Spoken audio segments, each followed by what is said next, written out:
Welcome to the Early Educator podcast, where we talk about everything that you need when it comes to growing your business, overcoming obstacles, and making an impact on not only the children in your care, but to your community and your family. My name is Blake. With me today to my right, we have Philip, and we have in front of me to the left, we have Sarah with Beardsley, and also we have Meryl to my right with Beardsley Farm as well. So you guys, thank you so much for being here with us. And you guys doing good today? Thanks for having us. Great. Yeah, Happy to awesome. be here. Awesome, for sure. So we're here talking about just farm and gardening stuff. And so speaking of that, man, it's been getting really hot, like really hot. It went from being like 30s to like nice 70s to 80s now. So I'm kind of afraid for summer. I'm terrified, but yeah. The summer heat is here. It's official, I think. Yeah, it's definitely here. But yeah, thank you guys again for coming in today. Really appreciate your time. But yeah, we wanted just to get just kind of a better idea of kind of what Beardsley Farm is and what you guys do and how it kind of works with what we do at Taking Root. And we'll talk about that some too. But yeah, so I guess just to start out, what exactly is Beardsley Farm and who do you guys serve? What do you guys do? Yeah, so Beardsley is a nonprofit farm. We're based in Mechanicsville, which is a neighborhood in Knoxville. We are a nonprofit, so we are mission-based, and our mission is to promote food security in Knoxville, and we do that by providing fresh produce donations. We do education, and we provide access to land and resources for gardening. Oh, very cool. Yeah. Very, very cool. Yeah. So who all do you guys serve? Like, do you guys serve everybody? Or do you serve... Yeah, who all do you guys serve? I would say we serve the Knoxville community as a broader, as a whole, in various ways. So that first component of produce donations, we're giving to a lot of food pantries, mostly within like a mile radius of Beardsley. But I would say often we're spanning like a 5-mile radius outside of that sometimes as well. But most of our produce goes within a mile radius to people who are food insecure. So people who need access to food pantries or who are maybe in after-school programs that are getting meals made for them with our produce. We also give a lot to Mobile Meals, which serves a bunch of homebound seniors every day.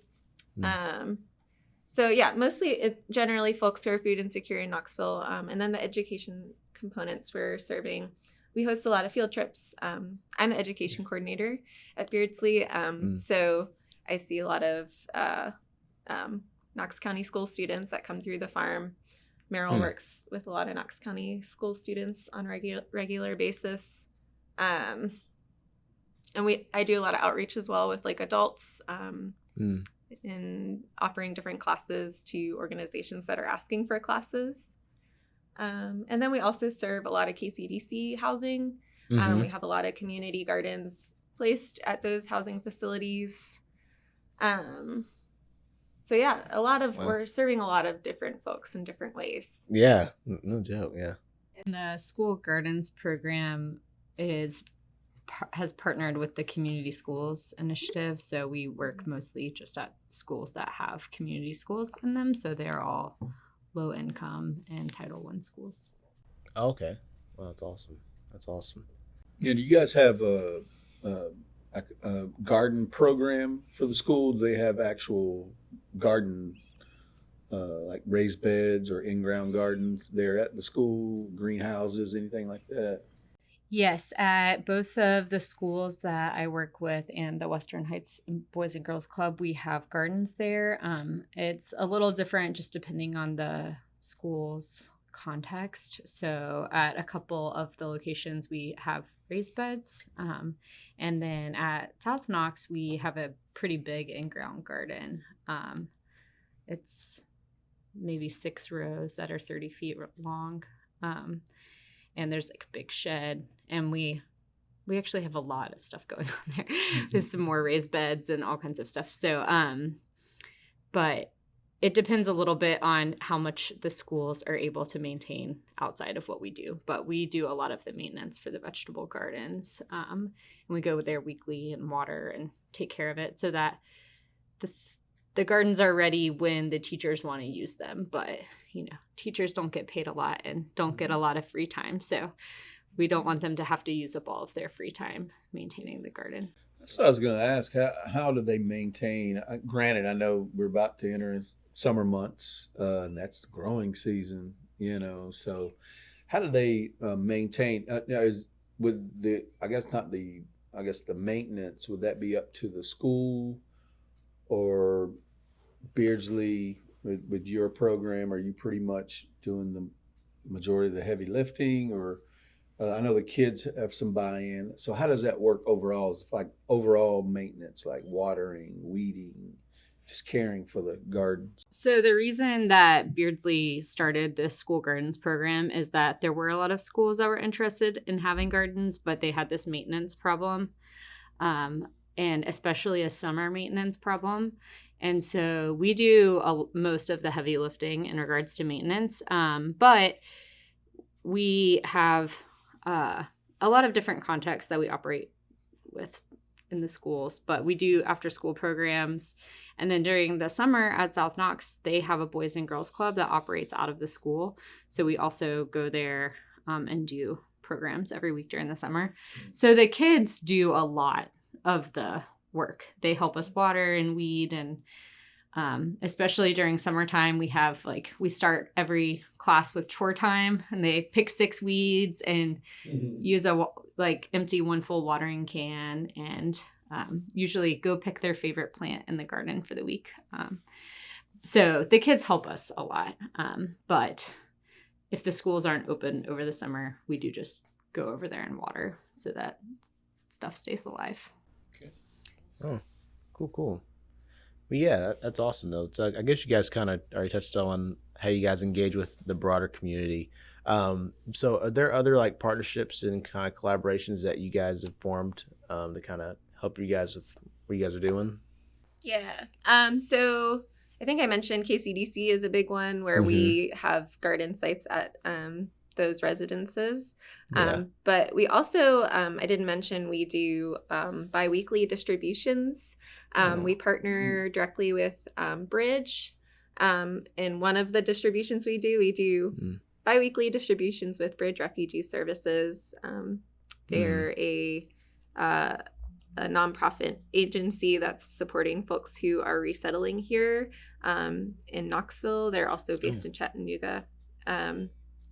But there's a bunch of folks, their clients that come in and are new to Knoxville, don't have cars, don't have jobs, are trying to figure out school situations for their kids, aren't yet enrolled in SNAP. So figuring a lot of things out. So we every other week we purchase produce from local farms when we don't have that available, and that's a good portion of the time in the winter months. And even now, we're still just starting to get a harvest. So we have a grant to purchase food from local farms. And then we also do get second harvest seconds for free that we're able. So we get all this produce to the farm and we pack it, and then we distribute bags of produce to families directly. So we get volunteers who will take those bags of produce and directly deliver it to the families.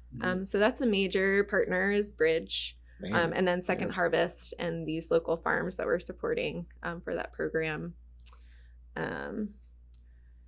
We also do that program at the schools. That's true. Yeah. So you guys offer fresh produce to families at the school systems? Oh, wow. Yeah. So we just do enrollment.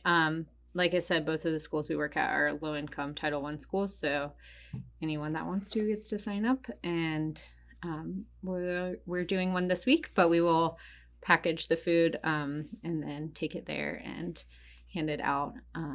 And our bags always include 2 dozen eggs, just because I know a lot of families need the protein, and everybody has been really appreciative of all that, especially the eggs prices. With the egg prices lately have been very popular. Yeah, I was going to say, Like, I need to finance some eggs. They are expensive. Yeah. That's amazing, though. That's such a huge impact they can have on so many people, just giving all that food and that produce. That's amazing. Now, I do want to, like you had mentioned, like Bridge and other organizations, because I personally frequent Beardsley. We have a small plot over there, our organization, Our Daily Bread and Taking Root. Mm. But I've noticed different like gardening styles, like, traditional in-ground gardens. You have Sure. rows, then you have like raised beds, and then you have like container gardening. But there's like different styles of gardening. Now, who does a lot of, I know you mentioned Bridge. Can you tell me a little bit? Because some of these styles, I'm like, man, I've never seen anybody garden this way, Yeah. Can you explain a little bit? Sure. Yeah. So within our park, it's I think a 6.5-acre park, but the Beardsley team is managing about 4 acres of that. And so we have a new farm manager. Her name is Leah. She oversees all the garden beds that are within our fenced in office area. And then there's a lot of random like raised beds. And then we have a field section out in the park. So it's kind of, and then we have another smaller section that we call our CSA that's also in ground. So those are like more traditional, like American production style beds. But then we also, in the park, in addition, we do have what we call our new ground gardens. And those are garden beds, community garden beds for refugee gardeners. So once again, kind of, a lot of these folks who accessed the help of Bridge when they first relocated to Knoxville, there's still a lot of people who are refugees in Knoxville but aren't necessarily with Bridge. But anyways, there's a lot of people who are from mostly African countries, Burundi and the Congo.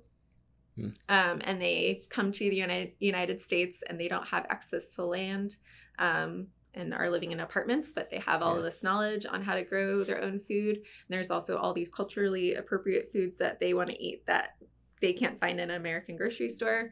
So I think we have 35 plots exclusively for these families. And it's a first come, first serve. And they all get filled up pretty quickly.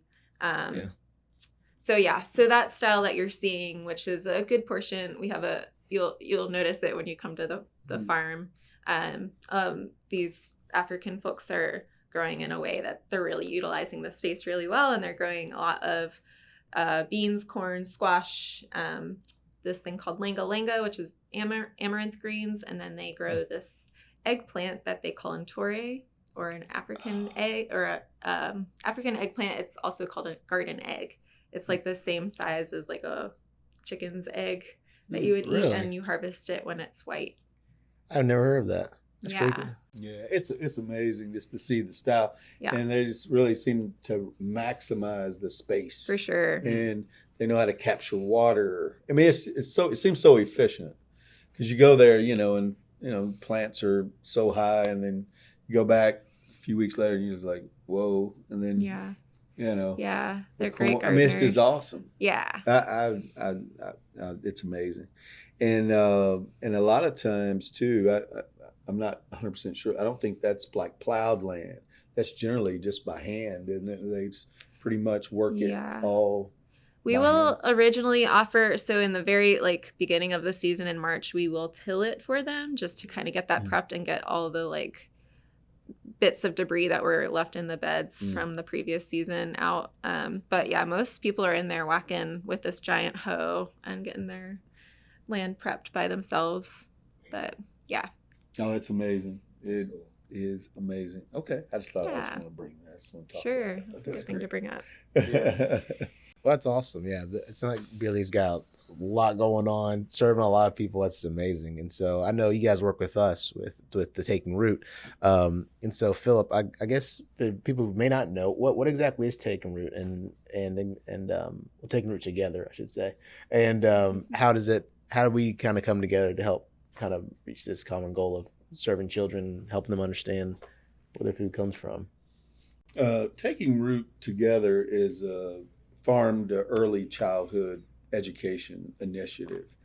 It started with Our Daily Bread here. We service a lot of child care educators. And actually, from the inception, it was Taking Root Tennessee, because we serve all of Tennessee. And now in the last 4 years, we moved into Kentucky, and we service Kentucky as well. So, it wouldn't really go over very well for our Kentucky folks to be called Taking Root Tennessee. So we changed the name Taking Root Together. We want to Taking Root Together. Mm-hmm. But basically through this program, we have garden initiatives, curriculum. We teach children where their food comes from, show them different growing styles. We'll do in-ground gardening. Primarily, we do raised bed gardens.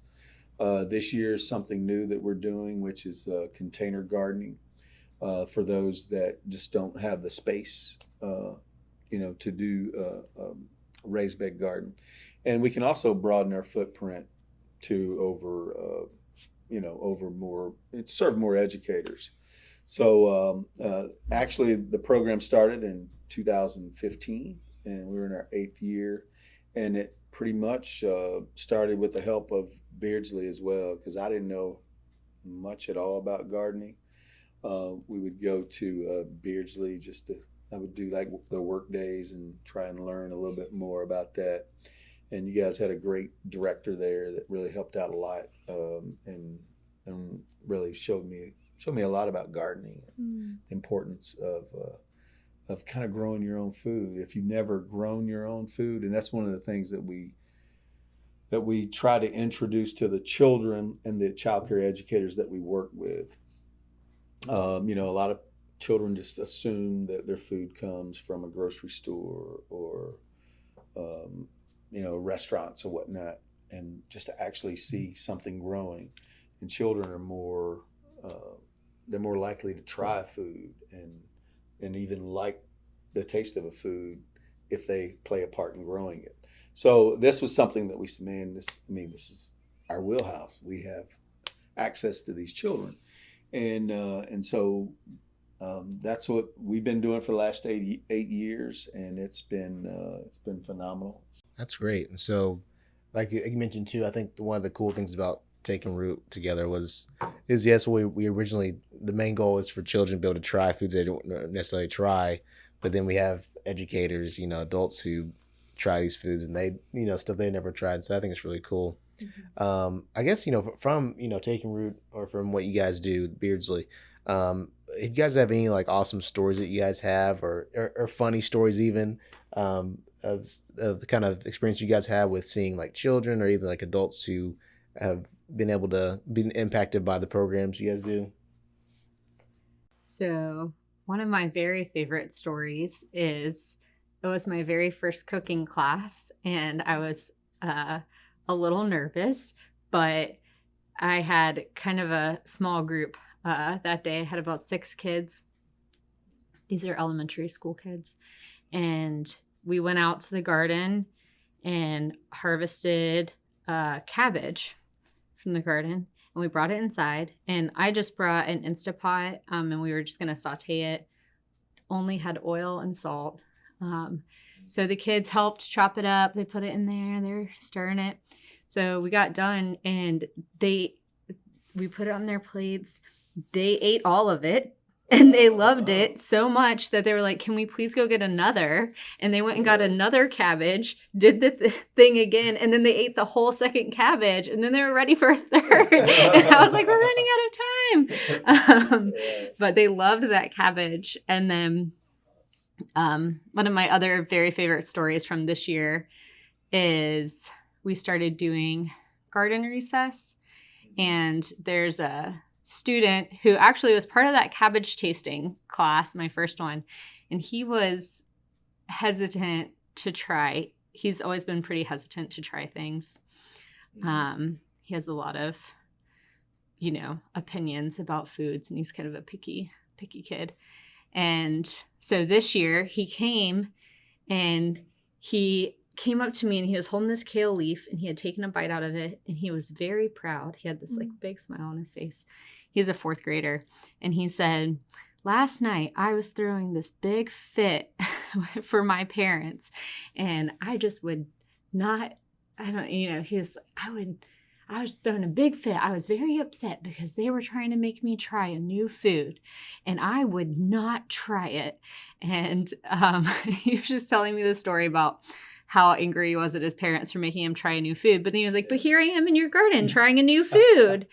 And he asked me to take a picture and send it to his parents, which I did with lots of apologies. But but I was like, why do you think you're willing to try a new food in the garden, but not with your parents? And he was like, well, you never make me eat things that I don't want to eat.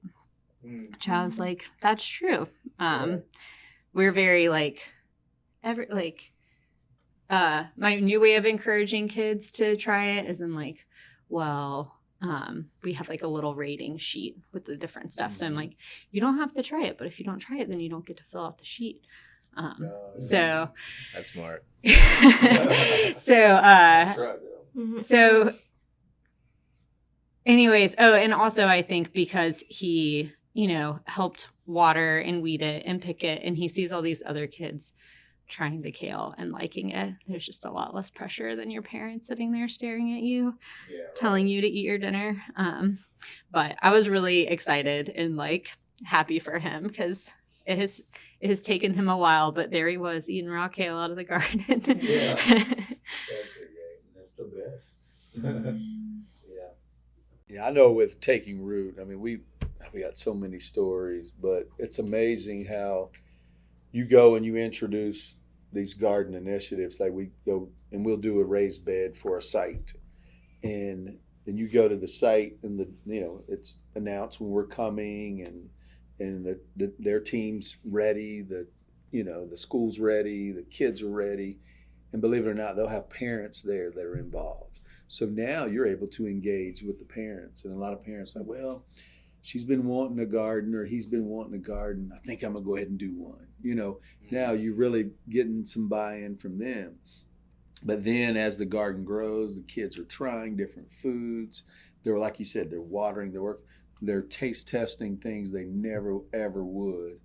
And then and they send photos throughout the growing season. They're showing all the way to the harvest. And then a lot of times, even within that growing season, they've added another raised bed. They've expanded on their program. They're offering garden education. They're serving more fresh fruits and vegetables to the kids in their care, which is just awesome. We had one that built a raised bed equivalent to the one that we did just this year from last year. Nothing but strawberries. And now they're harvesting strawberries this year. They put them in over the winter months, and now they're harvesting the strawberries, which is awesome.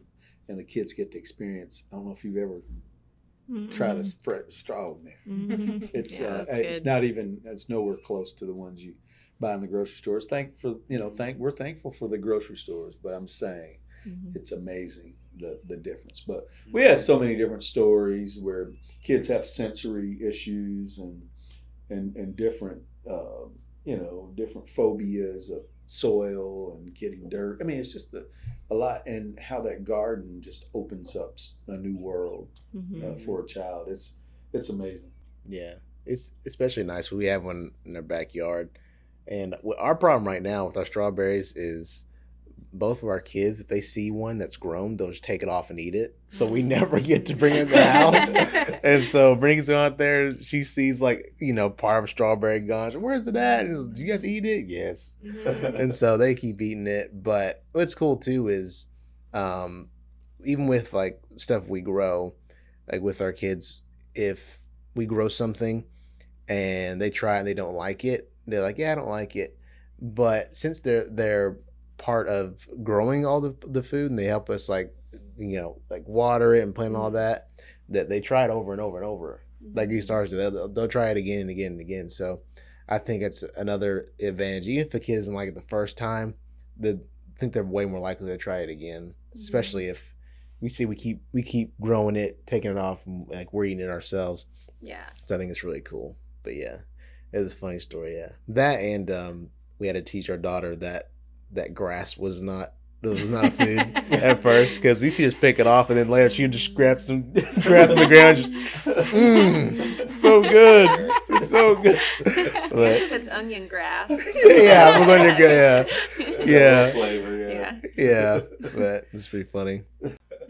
The other really funny thing that I think the kids really like in our garden at school is, do you know sorrel? It's like this little, it's a perennial. What grows common? It almost looks like a clover, but it's these heart-shaped leaves that make yellow flowers. Oh, that's wood sorrel. That's wood sorrel, but it's still sorrel. Yes, really? But this is a different. The one that we grow is like makes big fat leaves, kind of like lettuce almost. But okay. And it's a perennial herb type thing, but green. But it's really sour. And the kids love it. It is their favorite thing. They've named it sour grass. And every time that we're out there, if we're out there just like watering, one day or something and don't have kids in the garden, if they're out at recess and they see us out there, they like flock over and they're like, can we please have some sour grass? Oh, wow. So I had to expand our sorrel plantings to feed the children. Wow. Now you're replacing nerds and sweet tarts and candies that they can just go pick. So that's great. That's their favorite. Yeah. Yeah, that's amazing because like Kevin kids are really shocked when they find out some like mint plant. They're like, it's like a mint. Like like lemon. They're like, this is a lemon. And so it's just like it's kind of mind blowing. We have like lemon balm and yeah. We did that with mint and this was an adult like this is like mint. It tastes like we're grown people. It is based off the flavor. Yeah. I never tried that though. That sounds. I want to try that now. Yeah, I want to try that now. That'd be worth. Yeah, for sure. Sounds like it's easy to grow. Wood sorrel will grow in your garden with you. If you look, really, you'll find. Yeah, I'll show you later what it looks like. But please do. Yeah, because I'm kids interested. get really excited to just like find it and eat it too at garden recess that I lead at Beaumont. So really, I'm interested now. Yeah, I don't know what that is. I'm sorry. Oh, no, since we're on the subject, that's one of the things too that I've learned. I've got this app, and I'm not going to plug the app, but I've got an app, and you can just take a picture, and it tells you, if it's out. So now, we used to get our yard treated, and and try to have good plush grass. There's so many edibles that are in just living around you things that are just edible that you can eat. Mm. So we stopped doing that. We was like, man, just mow the grass, maybe mow this grass, whatever comes up. And now we just go searching for edibles. We're just out there just trying different things. And it's amazing. There's so many edibles just in your yard, and so why put a bunch of herbicides and pesticides in your grass when heck, just let things naturally grow. It's fine, So that's one thing that we do around the house. So that's cool. I like it. Yeah, that's cool. So I guess for the future, I'm not sure if you guys have any future goals or if it's just like keep what we got right now, keep it going. But you guys have any like future plans, or especially in particular together as well, like future plans you guys are looking to do or things coming up or anything like that? We definitely hope to expand our school gardens program in the future. This is our, it started about 15 months ago, so it's still a pretty new program, but we're working on expanding it slowly and sustainably, but eventually hope to get some more folks in. And perishables. Oh yeah. Or is that what? Yeah. Well, we've recently expanded a lot, but so this bridge program, we're doing perishables with the schools. We do also, I don't think I mentioned, we do like a monthly perishables program for KCDC housing too, in addition to that. But I think we're just like trying to just like grow as much food as we can, educate as many books as we can about gardening and cooking. Yeah, more food. And continue. We're growing our community garden plots throughout Knox County, so we're always like introducing new ones every year. So those are our main. Our staff has doubled in the last year. Wow, that's true. So That's amazing. we've done a lot of growing. Yeah. We've done a lot of growing recently. That's so awesome. Feeling good. So for the schools, you said you're looking for like Knoxville area, mainly.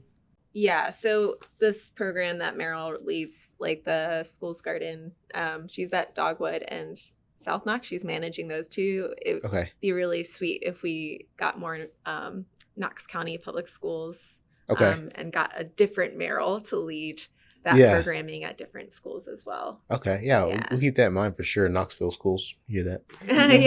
Yeah, that's amazing. Yeah, cool. And likewise with Taking Root Together, what we've experienced over the last 8 years, we've always just utilized our own staff here at Our Daily Bread, and we pretty much designate these growing months, a portion of that to Taking Root, and have our team to go out and help with that. But that's something that we're looking to have a coordinator manager to actually to develop this program for a standalone program. And we've gained so much traction. I mean, we really can't service all that are seeking gardens. Now, however, we do understand everybody wants a garden, but not everybody wants to garden at times. Sure. Not because it is some work involved. And so, but we do want to, continue to offer that education, get more buy-in from our educators and their team to manage those gardens. But our goal is to have this program stand alone on its own and have a coordinator and then grow it from there. Because we definitely have a niche market. Because, like I said, our primary, our primary customer or person, the people that we work with primarily are toddlers to 5 years of age. So that way, when they go to K to 12, they're ready. They have some garden education. So that's our goal, is to grow the program and it to be pretty much a standalone program, taking root of itself. So that's our future goals. Cool. And last year, I won't say it real quick. Last year we had 112 people on a waiting list that signed up for the garden grants. Last year, this year we had 97 to sign up for the garden grants. So there's a need, there's a want, and our goal is to fulfill that. And our vision is that every child care center in Tennessee and Kentucky will have a garden education program. Great. Yeah, that's awesome. Well, cool. So, but yeah, that's pretty much all the questions I had. Do you guys have any socials or anything you guys wanted to mention? Or our Instagram is at Beardsley Farm, and I believe we're on Facebook too. We're a little more active on the Instagram. Cool. Sounds good. I think you guys have a YouTube channel too. Do you have a YouTube channel? We do. With a lot of cooking videos and some garden videos on there as well. Okay, yeah. Cool. So yeah, definitely check them out and follow them and stuff and keep track of them. And especially if you're in Knox County School in the system, hit them up. Just saying. But yeah, and we're Taking Roots Together. You can find us from like Our Daily Bread, odbcacfp.org from there, or just from our social medias, Our Daily Bread, CACFP. All our stuff's there. And also like on YouTube, we talk about some Taking Roots stuff. We also have a documentary talking about it if you want to look more into that too. So yeah, make sure to check us out as well and check them out.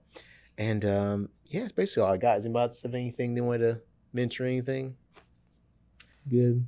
If anyone's ever looking to learn more about gardening or are new to gardening and want to volunteer, we also have tons of volunteer opportunities at the farm. It's a great way to learn is by helping out in the farm. So yeah, you can find out how to volunteer with us at our website, which is beardsleyfarm.org. Awesome. Yeah, definitely hit them up as you heard the growing. So get over there for sure. All right, guys, thank you so much for watching this episode. And we'll catch you guys in the next one. See y'all later.